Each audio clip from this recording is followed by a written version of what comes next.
네, 7월 29일 멤버십 라이브 파트 2 이어가도록 하겠습니다.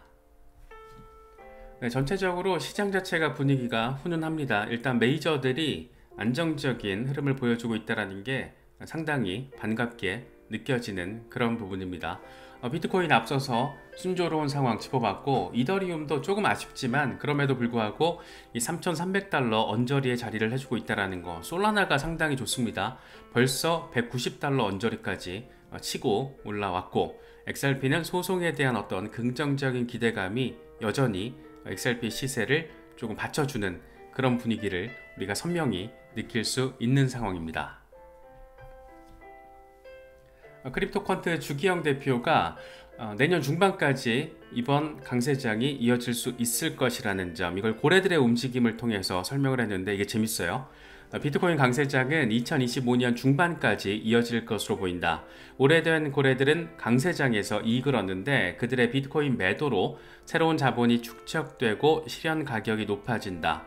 고래들의 이익 실현 기간은 대략 18개월인데 이번에는 4개월 전부터 시작됐다 라고 이야기를 합니다. 그래서 이 18개월에서 14개월 남았으니까 요거를 딱 대입시키면은 내년 요맘때 정도까지, 전후 시점까지 강세장이 이어질 수 있겠구나 라는 그런 예측, 굉장히 좀 재밌게 좀 느껴지고 그럴싸합니다. 그래서 특히 이번 강세장 같은 경우에는, 이번 사이클 같은 경우에는 이전과는 다른 게 지금 초대형 금융기관들이 들어와 있고 비트코인과 이더리움 현물 ETF가 이미 시장에 출시되어 있는 상황, 굉장히 이전 패턴과는 조금 다를 수 있는 그런 요인들이 있습니다. 그래서 반감기 전에 고점을 만들어냈다는 것 자체도 이전 사이클에는 없었던 거잖아요. 그래서 뭔가 조금 변수가 있을 수도 있지 않을까, 그런 생각이 좀 들기도 합니다. 이더리움 조금 아쉽지만 그래도 흐름이 나쁘진 않습니다. 다시 3,300달러 위로 올라서려는 모멘텀이 보여지고 있고, 일단은 언제쯤 과연 이더리움이 4,000달러를 돌파할 수 있을 것인가, 그 시점인데, 사실은 이더리움 현물 ETF 어떤 상황 자체가 조금 초기에 그 악재 상황 자체가 좀 정리가 돼야 된다. 그 이후에 뭔가 비트코인 현물 ETF 때 비트코인이 그랬던 것처럼 유사한 그림이 나오지 않을까, 그런 기대감을 또 안기고 있는 상황이기도 합니다. 그런 재밌는 게 뭐냐면, 그레이스케일의 지금 이더 신탁의 유출 속도가 지금 이더리움의 현물 가격을 압박해 왔잖아요. 그런데 이게 지금 GBTC 때보다 빨라요. 첫 3일만 지금 유출량을 비교를 해보면 이더리움 신탁에서는 13%가 순유출됐는데 GBTC 때는 4%, 3일 동안. 그래서 대규모 유출을 통해서 이 당분간 상승이 제한될 가능성은 있는데, GBTC 때 우리가 선명하게 기억을 하잖아요. 첫 거래 시작 이후에 2주 동안 엄청난 환매 물량이 터지면서 비트코인 가격이 20%나 꼬라 박았었습니다. 그래서 그때 우리가 비교적 최근의 일이기 때문에 기억이 선명한데, 그 뒤에 엄청난 급반등을 하면서 무려 73,000달러 고점, 미지의 영역으로 우리를 데려갔던 그런 기억이 나네요. 이 4일, 지금 4일 됐고 이제 5일차에 접어들게 되는 거잖아요. 4일 동안 순유출된 그레이스케일 이더 신탁 비중으로는 17%, 지금의 속도가 계속 이어진다라면 8일 안에 보유량 50%는 빠지지 않을까, 그렇게 좀 이제 어느 정도 이더 신탁에서의 유출이 안정화가 되고, 이제 남아있는 사람 남아있고 나갈 사람 나가있고 뭐 그런 거죠. 그래서 그럴 경우에는 이제 이더리움이 본격적으로 반등을 할 수 있지 않을까. GBTC의 경우에는 65일 뒤에 50%가 빠졌으니까 상당히 빠른 속도. 학습 효과라는 게 이게 참 무섭습니다. 처음에는 한 달 넘게 걸려, 한 달 반 걸렸던 게 지금은 8일 안에 될 것 같은데 뭐 이런 얘기 나오는 거예요. 그러니까 한 달 반 걸렸던 게 보름이면 해소될 수도 있는 그런 상황이라서 이더리움은 조금 더 이 추이를 지켜보면 어떨까, 그런 생각이 드네요.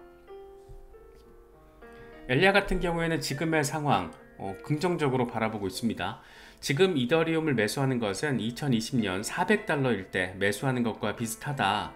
이제 ETF 거래가 시작되면 이번 사이클에서 10,000달러 이상 가능할 것이다. 그러니까 이번 사이클 추가로 빠지더라도 이때는 이제 매직 구간이 될 거야. 와리가리 할 때는 결국엔 이번 사이클 전체를 봐야지 내년까지 10,000달러 시대가 열릴 것이다 라는 점을 주간 차트를 통해서 이야기를 하고 있습니다. 진짜 굉장히 큰 관전 포인트 가운데 하나죠. 비트코인이 10만 달러 시대를 열 수 있을 것인가, 이더리움이 $10,000 시대를 열 수 있을 것인가? 솔라나가 $1,000 시대를 열 수 있을 것인가? XRP가 $10 시대를 열 수 있을 것인가? 뭐 이런 것들 굉장히 중요한 관전 포인트인데, 그래도 긍정적인 상황과 재료들이 지속적으로 등장해주고 있다는 것은 상당히 의미 있는 부분이 아닐까 싶기도 합니다. 솔라나, 전 사실 요즘에 이더리움보다 솔라나를 조금 집중적으로 바라보고 있는데, 어느덧 $190 돌파 테스트를 순조롭게 진행해주고 있습니다. 이런 흐름을 보면 솔라나는 그래도 역시 솔라나구나, 뭐 이런 생각이 좀 많이 들고, 특히 올해 들어서 솔라나 기반의 민코인들이 엄청난 성장세를 보이면서 사실 그 자체가 아주 긍정적이다, 이 산업 전체의 관점에서 바라봤을 때 아주 너무 섹시하고 긍정적이야 라고 평가할 수 없는 부분도 있지만, 어쨌든 네트워크 활성화의 관점에서 바라봤을 때는 상당히 의미 부여가 되고, 솔라나 자체의 시세도 이렇게 의미 있다라는 거. 와, 우리가 솔라나 진짜 FTX 때 정말 악몽이었죠. 악몽이었는데 벌써 어느덧 다시 $190 위로 안착하려는 흐름을 보여주고 있습니다. 솔라나와 관련해서는 여러모로 긍정적인 재료들이 많아요.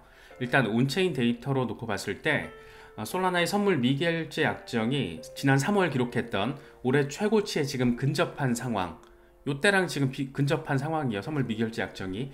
그래서 26일 기준으로 미결제 약정이 22억 4천만 달러였는데 3월에 26억 6천만 달러에 지금 근접을 했죠. 7월 13일 이후에 보름도 안 돼서 10억 달러가 증가를 했습니다. 거래량이 증가하고 신규 자금 유입이 증가하고, 특히 이게 가격 상승 때 선물 미결제 약정이 증가한다, 같이 맞물리면은 상승 추세를 더 강화할 수 있다, 이렇게 또 바라볼 수 있는 부분이죠. 그래서 추가적인 가격 상승에 대한 기대감을 더 키우고 있습니다. 솔라나에 대해서 상당히 긍정적인 전망을 제시하고 있는 라울팔은 솔라나에 대해서 엄청 투자도 많이 했죠. 솔라나랑 이더리움을 엄청 대놓고 띄우는 그런 인물인데, 이 양반 간단한 사람 아니에요. 골드만삭스 출신에다가 지금은 이 기관들한테 어드바이저로서 역할을 하는 사람이라서 이 세력들한테 조언하는 사람으로도 표현이 되고 있는 인물입니다. 솔라나가 역회된 숄더 패턴을 형성하고 있어 이 패턴은 종종 가격 상승과 연결돼, 당연하죠. 강세 패턴이니까. 매수자 축적을 나타내는 일련의 저점과 고점으로 구성되어 있는데 잠재적인 상승을 예고한다, 이렇게 설명을 하면서 추가적인 반등 기대감을 제시하고 있습니다. 이 솔라나 가격 급등 진짜 임박한 건가? 작년 하반기 그리고 올해 3월까지 진짜 우리가 솔라나로 재미 보신 분들 많이 계실 거예요. 정말 솔라나는 한번 불 붙으면은, 뭐 이더리움도 그렇지만 한번 불 붙으면 정말 정신없이 반등세를 보여줄 때가 있고, 그런데 항상 재료가 있었어요. 재료가.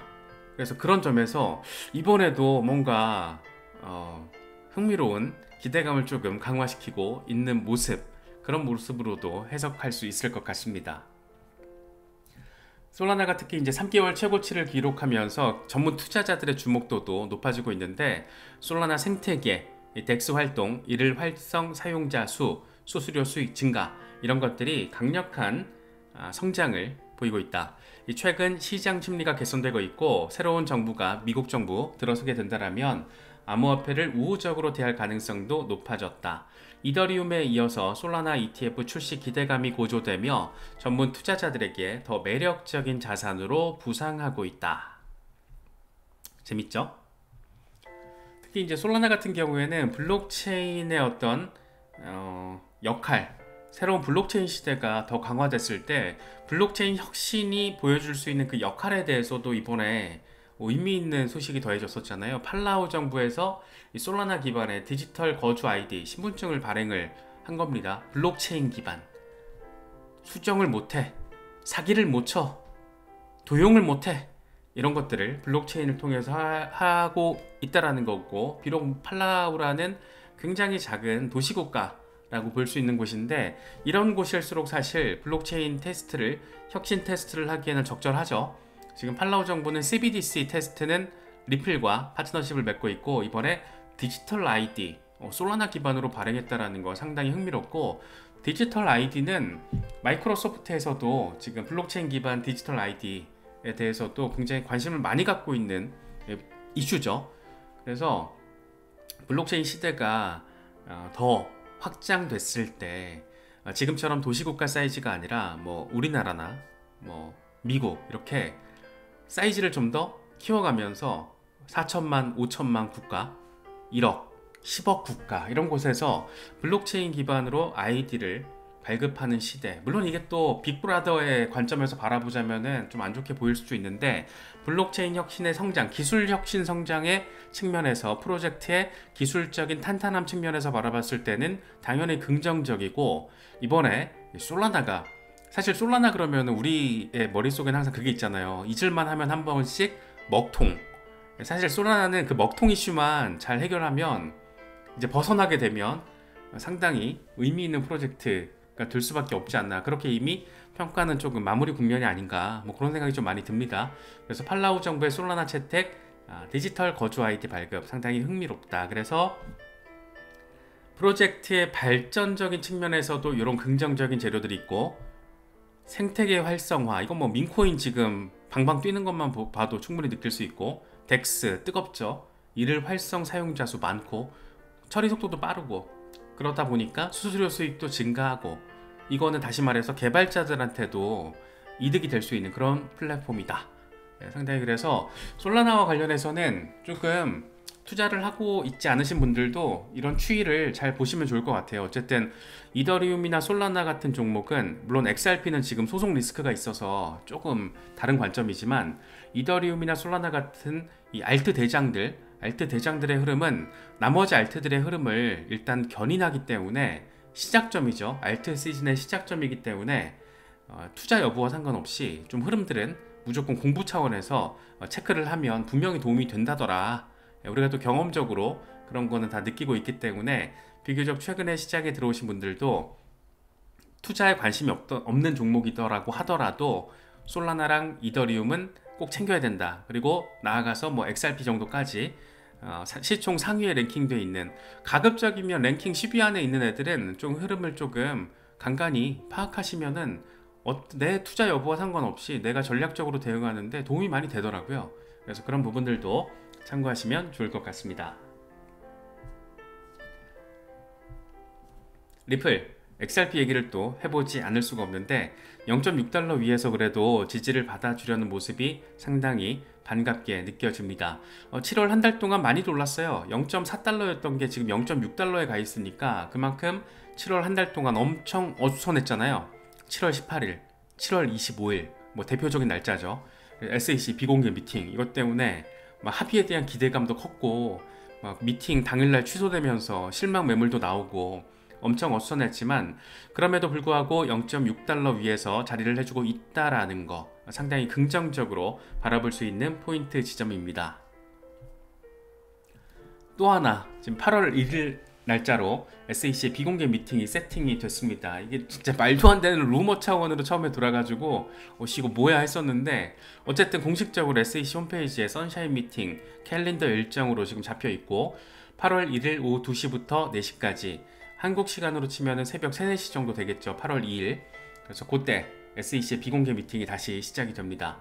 다뤄지는 안건이 가처분 소송 제기와 합의, 행정 절차 제기와 해결, 소송 청구 합의.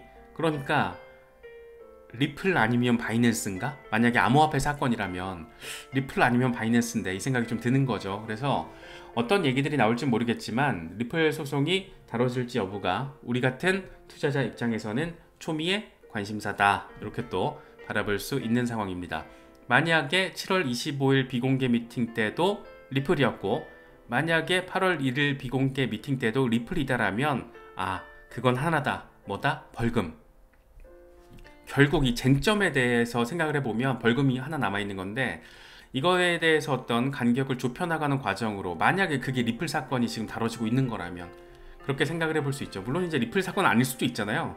아닐 수도 있기 때문에, 우리가 SEC 내부에 빨대가 없다라면 쪽쪽 빨아먹을 수 있는 정보원을 보통 빨대라고 하는데, 은어죠, 은어. 빨대가 없다라면 알 수 없는 부분이니까. 그런데 전반적인 상황은 SEC와 리플이 뭔가 얘기를 하고 있는 것 같은데, 특히 이제 루머가 등장했을 때 그 캘린더 일정에 8월 1일 SEC 리플랩스 미팅으로 잡혀 있다 보니까 리플 아니야 진짜. 일단 8월 1일까지는 때려 맞췄어요, 그 루머가. 근데 리플일까? 만약에 리플이다라면 결국에는 벌금이다. 1억 달러 언저리에서 양측 얘기를 하고 있지 않을까. 뭐 그런 생각 정도를 우리가 지금 단계에서는 생각해 볼 수 있을 것 같습니다. 미키블 크립토 지금 일간 차트를 통해서 강세 페넌트 패턴이 연속적으로 지금 형성되고 있어. 빠바빵 빠바빵 그런데 또 빠바 빵 하는 거 아니야? 이런 기대감을 지금 제시를 하고 있는 거죠. 1달러 목표를 향해서 이번에 나아갈 수 있을 것인가. 원화로는 이제 한 1,400원 가까이 되는 거기 때문에 XRP가 1달러로 다시 진입하는 그 상황, 1달러라는 숫자는 꽤나 상징적으로 볼 수 있는 부분이죠. 그러면서 이렇게 얘기를 해요. 이런 패턴은 거의 실패한 적이 없다. 돌파가 이루어질 경우에 그건 엄청날 것이다. 1달러까지는 쭉 하고 올라가게 될 것이다 라는 얘기를 지금 하고 있습니다. 디펜더 형도 지금 일간 차트 똑같은 차트예요. 똑같은 차트에서 요것만 지금 확대한 거거든요. 강세 페런트 패턴 XRP는 돌파 준비됐다. 오 예, 좀 가자. 그런데 지금 잘 가고 있다. 0.62달러 위에서 안정적으로 지지만 잘 받아준다라면 그 다음은 0.7달러까지 가능하다. 이런 기대감을 조금 다시 한번 바라볼 수 있는 차트입니다. 다크 디펜더가 재밌는 얘기를 해요. 0.33달러는 항상 XRP의 장벽이었는데 XRP가 0.33달러 돌파하고 1.969달러까지 도달했었다. 저번 사이클 얘기를 하는 거죠. 2021년. 그런데 이제는 0.66달러가 장벽이 되고 있다. 사람들은 XRP가 0.33달러를 돌파할 수 있을 거라고 믿지 않았고 지금도 비슷한 감정이 있다. 하지만 곧 그 결과 보게 될 것이다. 이게 2017년 전후 시점에는 XRP가 0.03달러대 있었잖아요. 그래서 사람들이 0.33달러 돌파 불가능할 거라고 했었는데 결국에는 1.96달러까지 갔더라는 거죠. 그때도 사람들은 에이 거봐 리플 안 된다니까 리또속이야 이랬었던 건데 지금도 사람들 그런 얘기 하잖아요. 하지만 곧 그 결과 보게 될 것이다. XRP 강세론자의 어떤 이런 얘기, 특히 XRP에 투자하고 계신 분들이 저희 채널에 많이 계시기 때문에 이런 부분들은 충분히 의미부여가 되지 않을까 싶어요. 뭐 어떤 종목이 됐든 누군가가 투자하고 있는 종목을 놓고 내가 투자 안 한다고 함부로 이렇게 평가를 하는 거는 되게 안 좋은 자세인 것 같아요. 누군가가 내가 투자하고 있는 다른 종목을 욕한다고 생각하면 되게 불쾌하잖아요. 그래서 서로 존중하는 그런 마음이 있어야 된다라고 바라봐서 저는 리또속 이런 표현 별로 안 좋아합니다. 그렇게 막말 비슷한 건 아니지만 막말까지는 아니지만 어쨌든 약간 호불호가 되게 선명한 종목이고 소송 리스크라는 굉장히 어마어마한 이슈를 지금 2020년 12월 20일 이후부터 끌어안고 있는 프로젝트다 보니까 어려움도 되게 많았지만 뭔가 긍정적인 그런 상황들이 이렇게 조금 강력하게 느껴지는 것은 꼭 기분 탓만은 아닌 것 같습니다. 특히나 단기적으로는 지금 차트적으로 봤을 때도 1달러 가능성을 보여주고 있는데 무엇보다 소송 리스크, 이 소송 리스크가 여차하면 8월 아니면 9월에는 해소가 될 가능성이 지금 충분하잖아요. 아날리사 토레스 판사의 어떤 지금까지의 스타일상 판결을 그렇게 질질 끌진 않았어요. 작년 7월 13일 우리 기억합니다. 정말 지금 정도에는 약식 재판이 어느 순간 갑자기 나올 것 같다. 우리가 그런 얘기 많이 했었잖아요. 그런데 진짜 어느 순간 갑자기 나와서 저 아직도 기억해요. 자다 깨가지고 라이브 했던 기억이 나는데 아마 이번 벌금 구제와 관련된 판결도 비슷하게 등장하지 않을까. 8월 어느 시점, 늦어도 9월 어느 시점에 갑자기 훅 하고 튀어나와서 XRP가 자기 갈 길을 열심히 가지 않을까. 특히 약식 재판 수준과 비교해서 더 긍정적으로 리플의 우호적인 어떤 판결이 나와준다라면, 더군다나 지금 미국 정치권에서 암호화폐에 대한 입장이 전폭적으로 전환되고 있는 상황이고, 심지어 민주당조차도 더군다나 민주당 암호화폐 원탁회의에서 브래드 갈링하우스 CEO가 초청이 됐었고, 이번에 해리스 부통령 대선 캠프에서 암호화폐 관계자들을 접촉할 때 코인베이스, 서클, 리플랩스 이렇게 리플이 이름을 올리고 있다라는 거, 트럼프 캠프에는 이미 적지 않은 액수의 XRP를 기부했다라는 거, 나름 정치권에 있어서 XRP, 리플랩스의 지금 역할이라는 게 어느 정도 세팅이 되어 있습니다. 그래서 민주당 정부가 새롭게 들어설지, 공화당 정부가 새롭게 들어설지, 이건 지금 알 수는 없겠지만 어쨌든 바이든 행정부 때처럼 정말 우악스럽고 거지 같은 방식의 규제는 이제 조금 종지부를 찍게 되지 않을까. 그렇기 때문에 지금 현재 SEC 입장에서도 지금까지 그랬던 것처럼 일회성 집행 규제를 통한 기소를 통해서 기업들을 겁박하고 억누르는 그런 방식의 우악스러운 규제 방식은 이제 역사의 뒤안길로 가게 되지 않을까. 그렇기 때문에 리플랩스와 어떤 합의 관련 미팅을 진행하고 있다라면 이전과는 조금 다른 분위기도 충분히 가능하지 않을까. 뭐 그런 정도까지 우리가 생각을 해볼 수 있을 것 같아요. 그래서 XRP 투자하기 진짜 어렵습니다. 아우, 좀 바라보고 있으면은 좀 답답할 때 많은데, 아마 진성 투자하시는 분들은 그런 생각도 많이 하실 거예요. 내가 뭐 XRP 1달러에 매도하려고 투자하는 줄 알아? 뭐 이런 분들도 많이 계실 거예요. 그래서 XRP는 또 사람에 따라서도 다르다라는 거, 그런 것들을 같이 함께 떠올리면 뭐 나름 그래도 의미 있는 시장의 알트 대장 가운데 한 명으로서 우리가 기대하고 바라볼 수 있는 포인터 지점들 꽤나 더 그 어느 때보다 선명하지 않나, 그런 생각이 들기도 합니다. 그래서 전반적으로는 시장 상태가 지금 훈훈한 모습을 보여주고 있어서 여러 가지 소식들 잘 참고하실 수 있으면 좋겠습니다.